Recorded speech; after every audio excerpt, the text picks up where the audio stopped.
Thank you very much for joining us and a warm welcome to the program. Tanzanian President John Magufuli says he is going to seek re-election in his country's October polls. His decision, he says, is to enable him to complete unfinished projects that he started during his first five-year term. Tanzania's October 2020 general elections, he has reiterated, will be held as planned despite the COVID-19 outbreak. If re-elected in the October general elections, President Magufuli will serve his second and final five-year term until 2025 as provided for in the country's constitution. The general elections will also be used to choose councillors and members of parliament.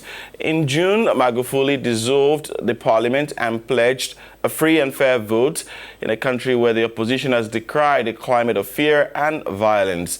Tanzania's main opposition party, Chadema, in June reported that its chairman, Freeman Mbowe, had been hospitalized after being beaten in a politically motivated attack. The assault came a day after Chadema MP Tundu Lissu announced his intention to run against the President Magufuli in the presidential election. So the road to elections have kicked off in Tanzania, and what are the issues at stake? With us is Fatma Karume from Dar es Salaam. Fatma, thank you for joining us. President Magufuli is accused of clamping down on the opposition and even gagging the media.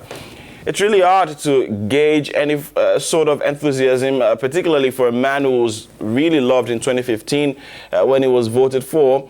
He seemed to have promised so much then. There are two perspectives to that question. The first is that of the supporters of the regime, and the second is that of human rights activists. Let me start with the supporters.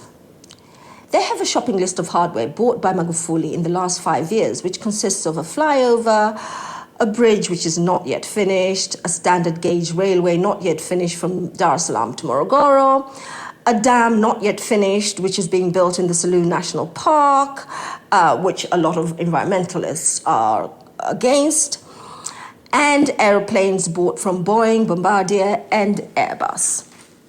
On the part of human rights activists, our views are that the shopping list of hardware bought by the loans to be paid for by taxpayers cannot justify the destruction of fundamental principles such as the breaching of our constitution by creating impunity for the president himself, the vice president, the chief justice, and the speaker, contrary to the constitution, by destroying the independence of the judiciary and parliament, by prohibiting live broadcasts of parliamentary debates in contravention of democracy, interference with the media to such an extent that morning headlines are now homogenous and in praise of Magufuli,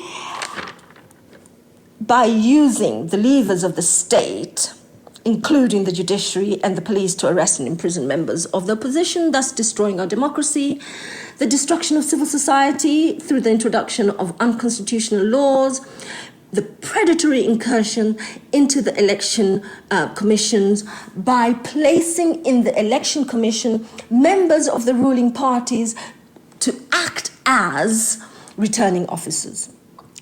In 5 years, Magufuli has managed to unconstitutionally re-engineer our society in ways that many of us would have never imagined possible.